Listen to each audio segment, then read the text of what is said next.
Lisa and I had the privilege of going away for our wedding anniversary. And to be honest, the place that we picked is in a part of the country that I don't really know. Actually, I don't know at all. I even had to Google where the place is to make sure that we were flying into the correct airport. And we flew in and it was already dark. But we weren't worried. We had our trusty GPS. So we got the car, plugged in the phone, and off we went. Put in the destination in the GPS and there we went. And as I said, it was pitch dark around us. I could not see further than the headlights around and I don't know the area. So I was totally at the mercy of the GPS. If she said, turn right or turn left or turn right in 1 kilometer, I knew that I had to slow down. When she said turn left, I turned left. I just had to have total obedience because I didn't have a choice. And when we came back, luckily that was in the day. And immediately, because I could see, I thought, well, now I'm in control of it. Now I can see my surrounding area. I can see where we're going. I can see dangers coming. So I really felt back in control. And that was actually false, because I still didn't know where I was. Yes, I can see around, but I still don't know the road that's coming up ahead. Must I turn there or not, if I didn't have the GPS? But luckily, with our trusted GPS, we got there safely and we got home safely. But while I was driving back, not focusing on this GPS, but doing what it says, my father asked me, why do you have more faith in a piece of technology than in me? Because I don't know about you, but normally it's difficult for me when our father says turn left to turn left. And it's difficult for me when he says turn right to turn right. And while I was thinking about this, I thought, you know what, that actually makes sense. Because I never even bothered to look at a map to see where we're going. I never bothered to plan a route in advance. I just knew that if I plug in the GPS, it would take me to where I was being. And actually, the more I thought about it, the more I realized. But what I just went through is exactly what we go through in our spiritual lives. Because you see, we don't know where we're going. Our Father knows where we're going. He knew where we were going before we were even formed in the womb. So He knows exactly where our destination is, but we don't know. So we actually have to listen to Him so that we can walk the path that He has purposed for us. And we have a GPS in our walk with our Father.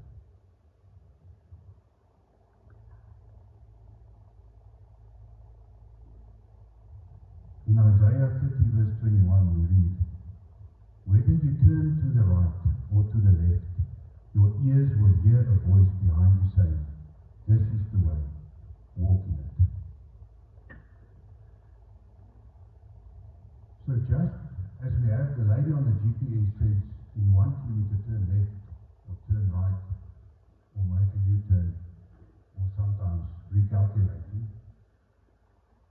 we have got Holy Spirit that tells us when to go left and when to go right.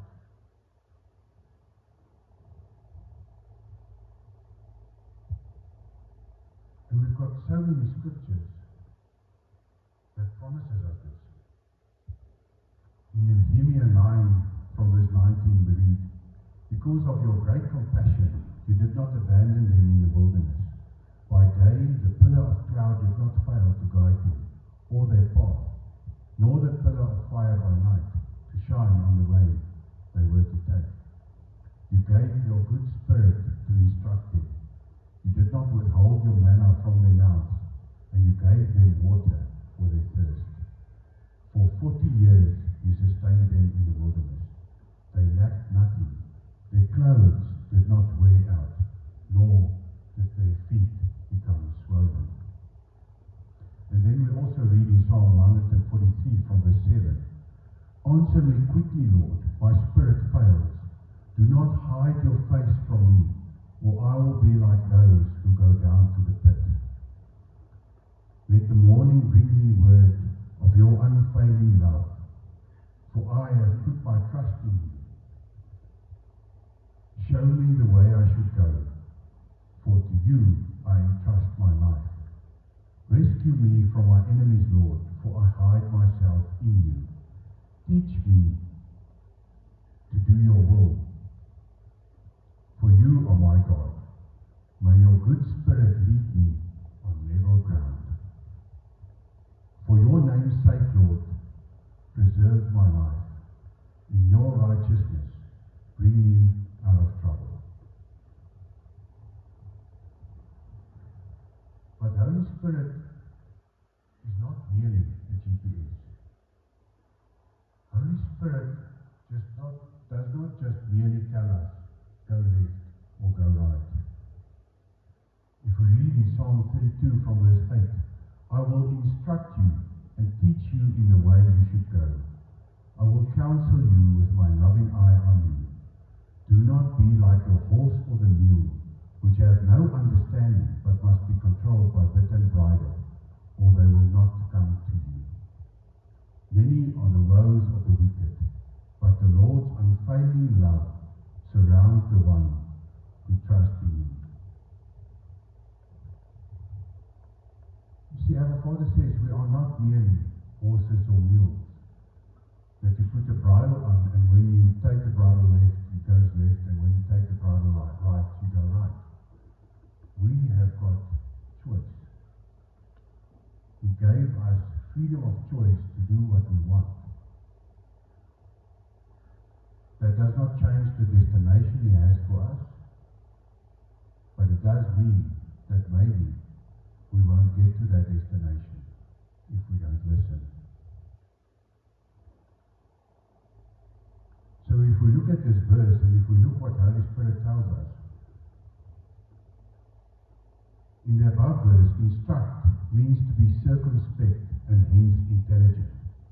In other words, be cautious, hence be intelligent. And when I read this, I had to laugh at myself, because who actually gets in a car in the dead of night and puts up a piece of technology and follows it blindly without even knowing where you are? So maybe then I'm not cautious and intelligent. But wait a minute, and that makes me risky and stupid. Okay. So, instruct also means to have wisdom, to understand, to guide wittingly. And wittingly means to do something with full knowledge and awareness. In the ancient Hebrew, this instruct means to understand, the ability to consider a situation with comprehension. So listening to Ruach is not following blindly. We are intelligent, therefore we are cautious. We will do something full of knowledge gained from Holy Spirit, which gives us this awareness. We have the ability to listen to Him. And this ability ensures that we don't get hurt. It ensures success. We have humbleness in the fact that we don't know. We have to listen to Him to be prosperous. Then if we look at teach, it means to flow as water. It means transitively, an action that passes from one object to another. To throw an arrow. To point out. But this is not merely throwing an arrow. And it's not just throwing an arrow for the sake of throwing it. It is shooting this arrow with precision, not to miss the mark. Then to counsel means to advise or to guide. And this counsel is two words in Hebrew. It is ya'at al. And it means to counsel together. The Trinity, our Father, Yeshua, and Ruach HaKodesh, counseling together. And in the ancient Hebrew paints this beautiful picture of the elders that was like these trees of wisdom.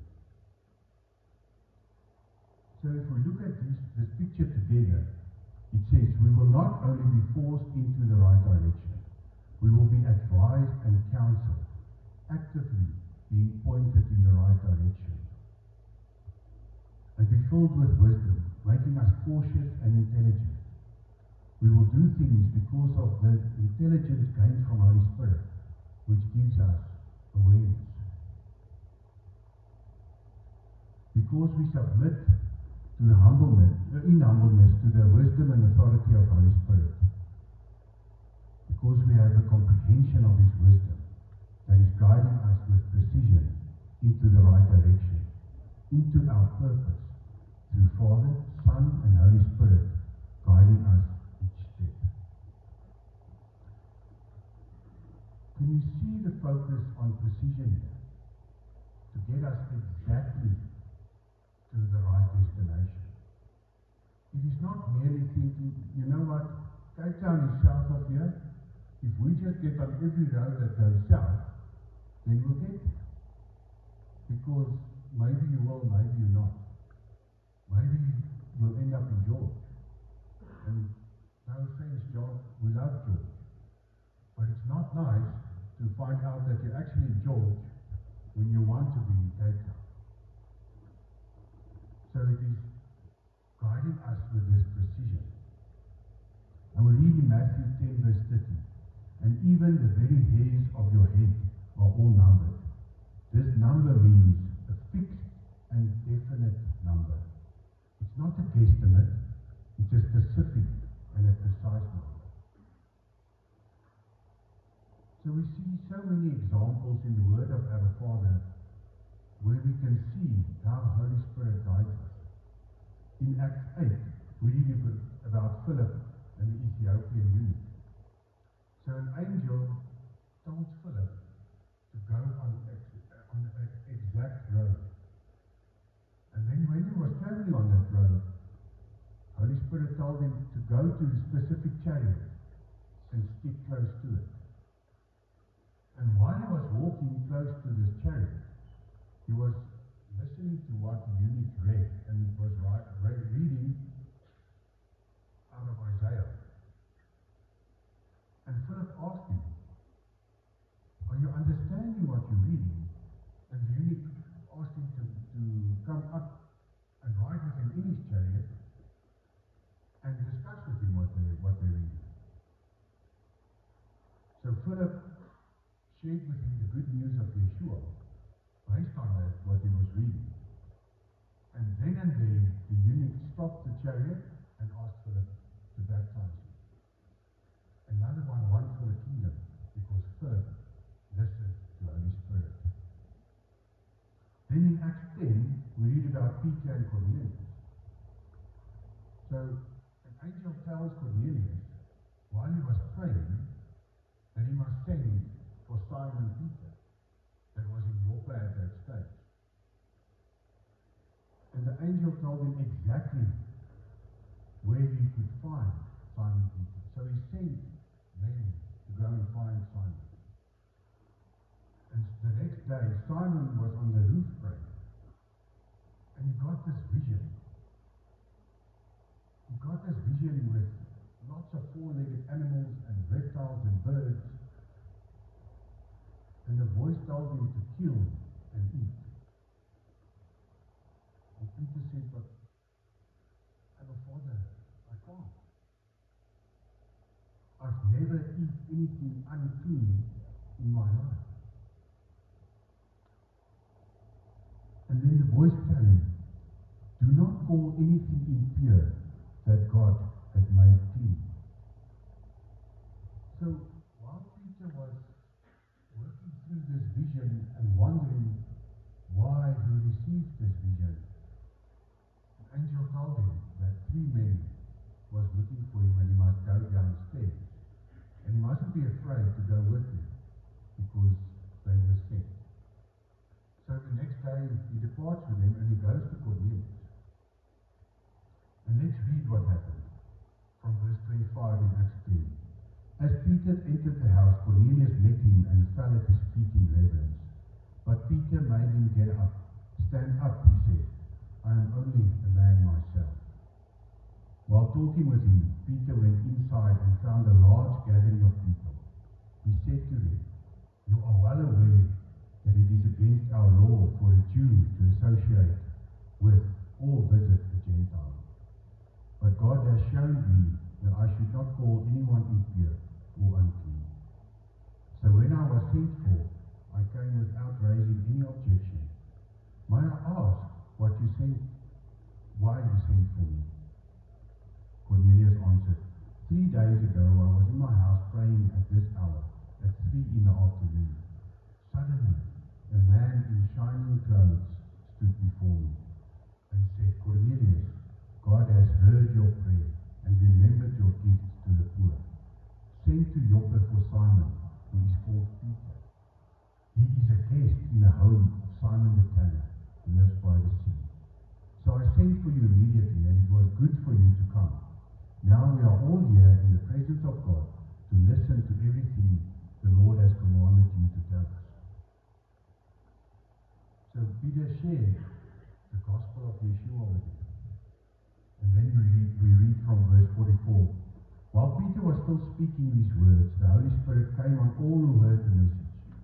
The circumcised believers who had come with Peter were astonished that the gift of the Holy Spirit had been poured out even on Gentiles. For they heard them speaking in tongues and praising God. Then Peter said, surely no one can stand in the way of their being baptized with water. They have received the Holy Spirit just as we have. So he ordered that they be baptized in the name of Jesus Christ. Then they asked Peter to stay with them for a few days. Isn't it amazing what happens when we are obedient, when the Holy Spirit tells us to go somewhere? And the final example I want to share with you is in Acts 16 from verse 6. Paul and his companions traveled throughout the region of Phrygia and Galatia, having been kept by the Holy Spirit from preaching the word in the province of Asia. When they came to the border of Mysia, they tried to enter Bithynia, but the Spirit of Jesus would not allow them to. So they passed by Mysia and went down to Troas. During the night, Paul had a vision of a man of Macedonia, standing and begging him, come over to Macedonia and help us. After Paul had seen the vision, we got ready to at once to leave for Macedonia, concluding that God had called us to preach the gospel to them. So when our Father tells us to do something, sometimes we don't understand why we have to do it. It sounds funny when we read that the Spirit of Yahweh actually kept them from preaching the word. So we don't normally understand why. And sometimes we're not asked to understand. Sometimes we just have to believe. I know I'm guilty of this. I normally ask, but why? But we are sometimes called to understand, and sometimes we're just called to follow. Remember what we said about understanding? It is not blind faith.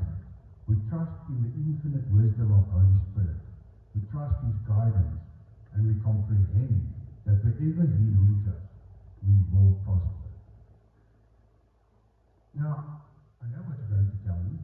All of your examples are in the book of Acts. And we know that they were infilled with Holy Spirit in the upper room. So obviously, they would hear the voice of Holy Spirit. Holy Spirit does not talk to me today. I'm not in the book of Acts. Holy Spirit only speaks to some people, not to me. Are you sure? Can I read to you something in Revelation 3? From verse 14, to the angel of the churches in Laodicea write, these are the words of the Amen, the faithful and true witness, the ruler of God's creation. I know your deeds, and you are neither cold nor hot. I wish you were either one or the other. So because you are lukewarm, neither hot nor cold, I am about to spit you out of my mouth. You say, I am rich, I have acquired wealth, and do not need a thing. But you do not realize that you are wretched, pitiful, poor, blind, and naked. I counsel you to buy from me gold refined in the fire, so you can become rich. White clothes to wear, so you can cover your shameful nakedness, and salve to put on your eyes, so you can see. Those whom I love I rebuke and discipline, so be earnest and repent. Here I am. I stand at the door and knock. If anybody hears my voice and opens the door, I will come in and eat with that person, and they with me. To the one who is victorious, I will give the right to sit with me on my throne, just as I was victorious and sat down with my Father on his throne. Whoever has ears, let them hear what the Spirit says to the churches. So firstly, we know that the 7 churches in Revelation 2 and 3 is the 7 church period that the church has gone through from the start of the church until today. We also know that we are in the last time. We are the church of Laodicea. And then we also read that our Father is not happy with how the church is today. He's not happy with the situation in his church. On the contrary, he said he is ready to spit us out. Now in Greek, the word for spit is omeo, which literally means to vomit. The church today, we make our Father sick to his stomach.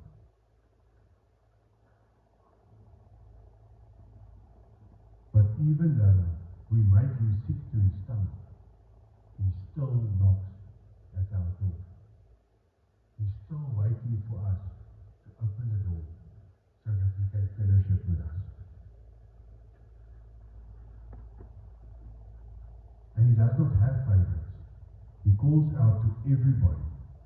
We also read this when Peter spoke to Cornelius from verse 34. Then Peter began to speak.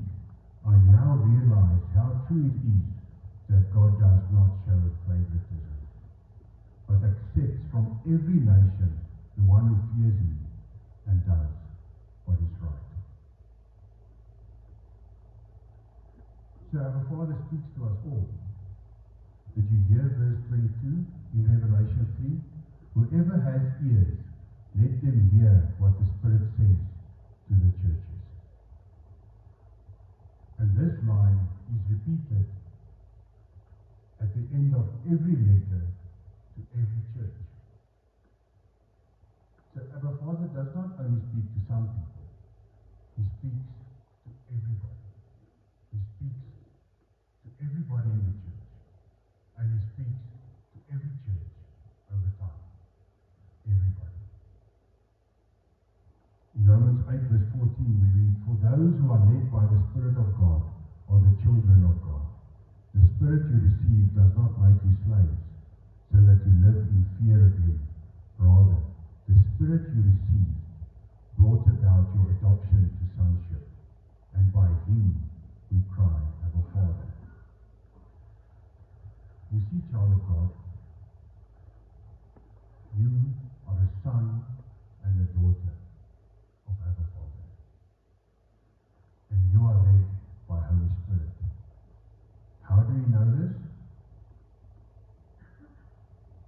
If Holy Spirit does not reside in you, you won't be able to call out Abba, Father's name.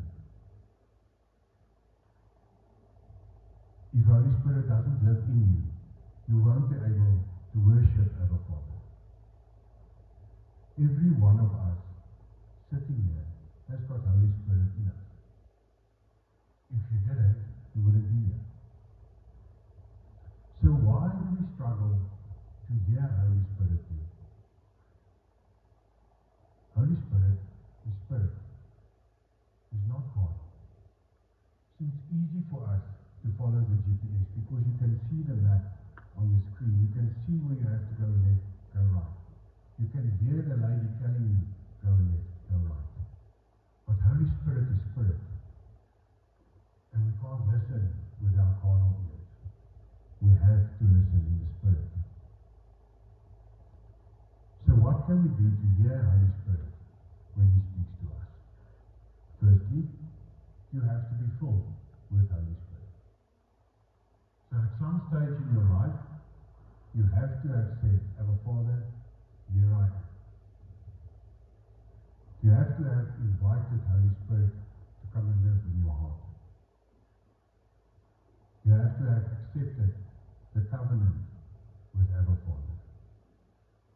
If we read in John 3 verse 3, Jesus replied, very truly I tell you, no one can see the kingdom of God unless they are born again. How can someone be born when they are old? Nicodemus asked. Surely they cannot enter a second time into their mother's womb to be born. Jesus answered, very truly I tell you, no one can enter the kingdom of God unless they are born of water and the Spirit. Flesh gives birth to flesh, but the Spirit gives birth to spirit.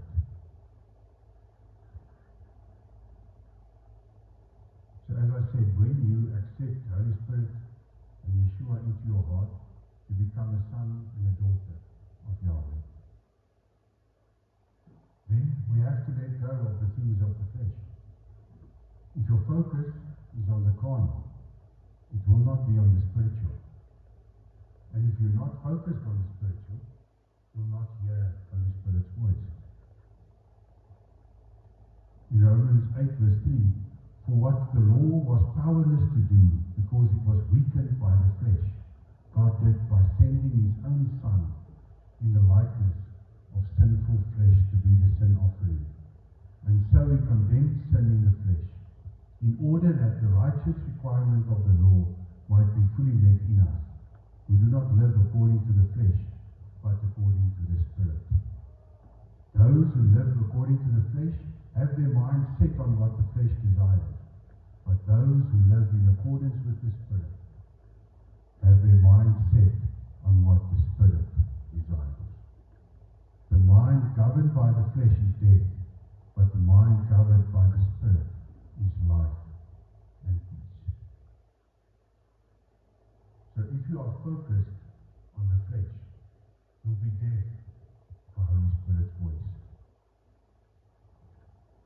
And then Holy Spirit speaks to us through Scripture. 2 Timothy 3 verse 16, all Scripture is God-breathed and is useful for teaching, rebuking, correcting, and training in righteousness, so that the servant of God may be thoroughly equipped for every good work. God-breathed, breath of God, Ruach HaKodesh. And then finally we see Holy Spirit speaks to us through prayer. In Acts 13 verse 2, we see while they were worshipping the Lord and fasting, the Holy Spirit said, set apart for me Barnabas and Saul for the work to which I have called them. So after they had fasted and prayed, they placed their hands on them and sent them off.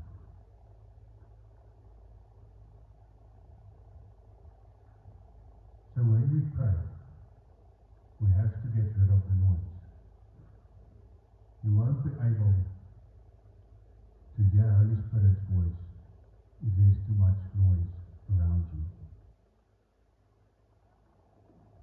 So when you pray, you have to clear your thoughts and focus on what our Father wants to tell you.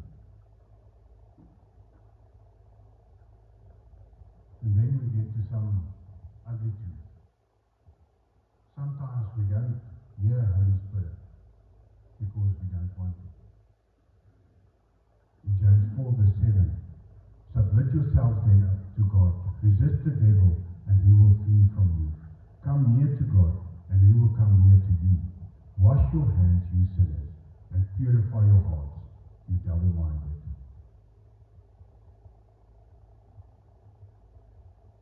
We have to come closer to our Father for him to come closer to us. But there are terms and conditions. Submit yourselves. Know that you do not know. Wash your hands, meaning repent your sin. Purify your hearts, you double-minded. Double-minded means that you are two-spirited or vacillating, meaning wavering between different opinions or options.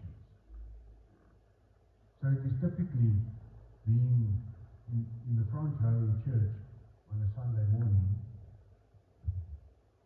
but on Saturday's bride, when everybody's talking dirty jokes and making racist comments, you're the one that laughs the hardest.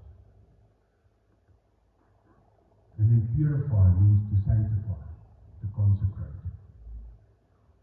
And to consecrate means to formally dedicate your inner being to our Father, to totally commit to him.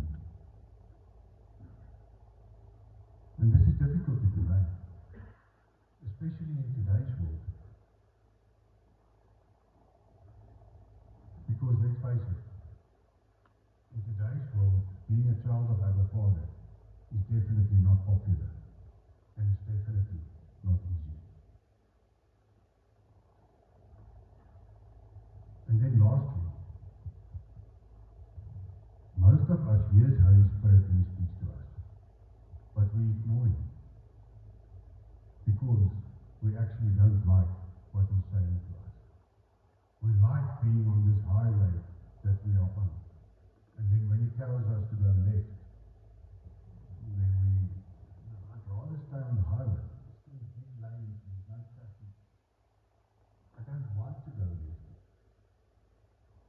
And especially in South Africa, when you're driving somewhere and the GPS tells you to go left, it's like maybe I must not be going left here.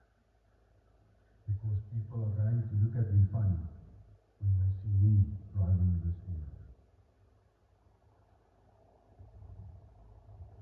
So when Holy Spirit tells us to go there, it's not because it's dangerous to us. But we do sometimes not listen to him when he tells us to go left because we've actually calculated the cost and we did not like the sum that we saw.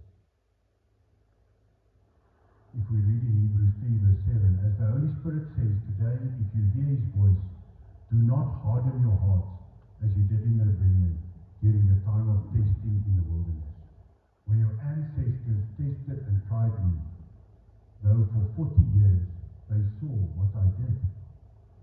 That is why I was angry with that generation. I said, their hearts are always going astray, and they have not known my way, and they have known my ways. So I declared on oath in my anger, they shall never enter my rest. See to it, brothers and sisters, that none of you has a sinful, unbelieving heart that turns away from the living God. But encourage one another daily, as long as it is called today, so that none of you may be hardened by sin's deceitfulness. We have come to share in Christ, if indeed we hold our original conviction firmly to the very end. So we need a few things when we need to operate a GPS, right? Firstly, you need a device. You need satellite signal. You it's going to tell you to turn left, and when you turn left, you drive into a newly built high-rise.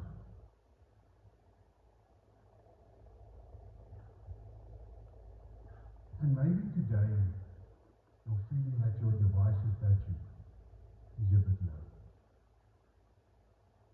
Maybe today, you're feeling that you don't have satellite signal at the moment.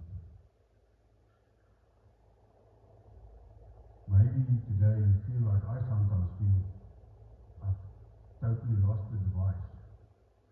I don't know where my GPS is.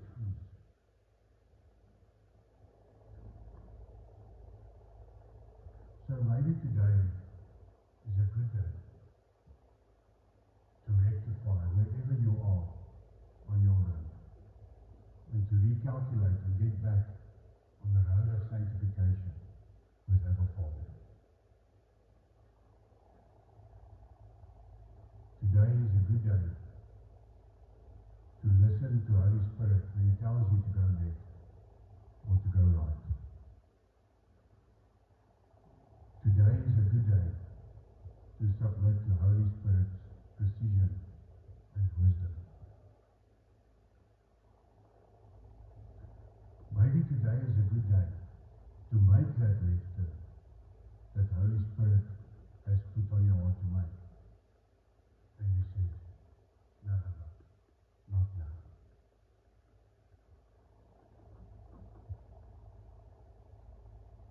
Because we think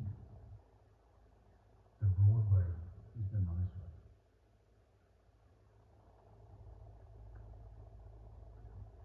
And we know that the narrow road is difficult. And the narrow road is not often traveled. So maybe you're traveling on the narrow way and you don't see anybody around you and you feel lonely. Just remember that you are not alone. Holy Spirit is there, guiding you, telling you where to go. Today is a good day to calm the noise in your head so that you can listen to the voice of our Father. Let's spend some time in the presence of Holy Spirit and really listen to what Holy Spirit wants to tell you. But do not listen with a hardened heart. Listen with a heart that's ready to hear Holy Spirit, to listen to Holy Spirit, and to obey Holy Spirit. I'm going to give you a while. Just sit and listen. Really listen to what Holy Spirit wants to tell you this morning.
that Holy Spirit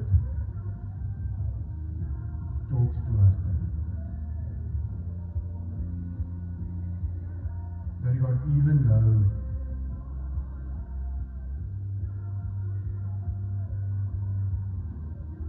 you know somebody is not going to listen, you still speak to them. You still make the time to speak to that person. And Daddy God, I want to thank you this morning for everyone that opens the door. Thank you, Daddy God, for everyone that makes the decision to walk on the narrow way. Even though in today's time it's a lonely way.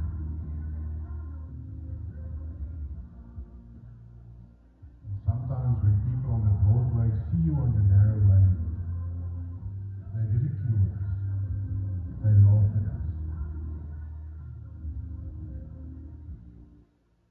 But thank you that we can know that in the end it will be worth it.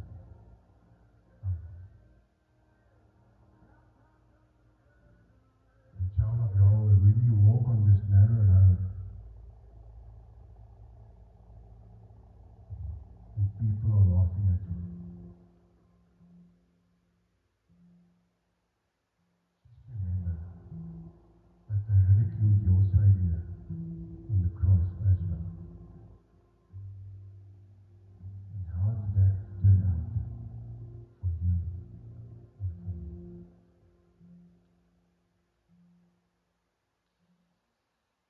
Father, thank you for giving us Holy Spirit.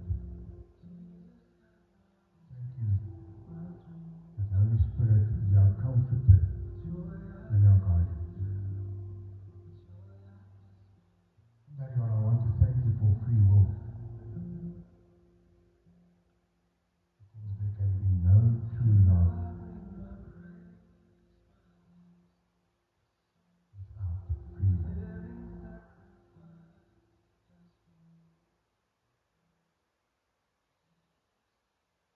Thank you for Yeshua that died on the cross